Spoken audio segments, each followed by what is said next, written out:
என் பிள்ளைக்கு 4 வருஷம் ஆகி போச்சு புரியுதா? ஏன்னா தலை காட்ட முடியல சாமி, எப்படியாவது இந்த குழந்தைய நிப்பாட்டி கொடு சாமி. நீங்கள் கண்ணீர் விட்டீங்க இல்லையா? போ 3 மாசத்துல நிப்பாட்டி கொடுக்குறேன்னு சொன்னேன். எத்தனை மாசம் நின்றுச்சு? 3 மாசத்துல நின்றுச்சா?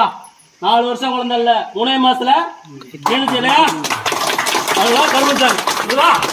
அதான் கர்ப்பசாமி புரியுதாப்பா?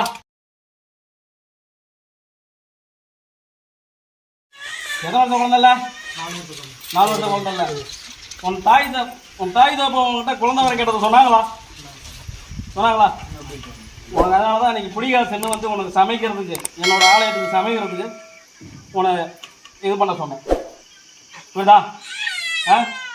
எப்படிப்பா கருப்பசாமி உன் குடும்பத்தை ஆராய்ச்சி பார்த்ததில்ல, 4 வருஷம் குழந்தை இல்லைன்னு சொல்லி உன் தாய் தப்பேன் இங்கே வந்து கண்ணீர் விட்டு இந்த மடிப்பிச்சை கேட்ட என் பிள்ளைக்கு 4 வருஷம் ஆகி போச்சு புரியுதா?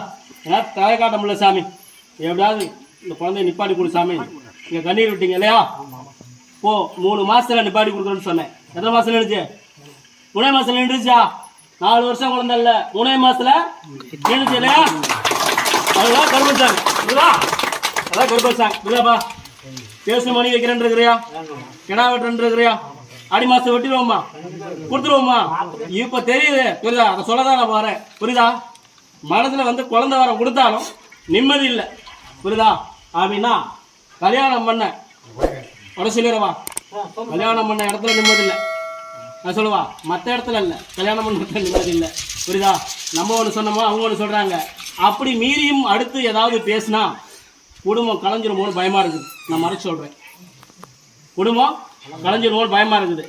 உனக்கு துணை பேச்சு கேட்டு கரெக்டாக வந்து இது பண்ணி உன் புள்ள நோய் நொடி இல்லாமல் உன் வீட்டுக்காரமா எல்லாம் அப்பா அம்மாவோட சிறப்பாக எல்லாம் சந்தோஷமா இருந்தால் போதுமில்ல? அப்படி இது பண்ணா போதுமில்ல? பா எஞ்சி வா பா. தொழில் வந்து இதுல இருந்து வந்து செஞ்சிருக்க இல்லையா? இதுக்கு மேல உனக்கு ஆர்டரா வரும் புரியுதா? கை காசு செஞ்சிருவோம். கடை வெட்டிடலாமா?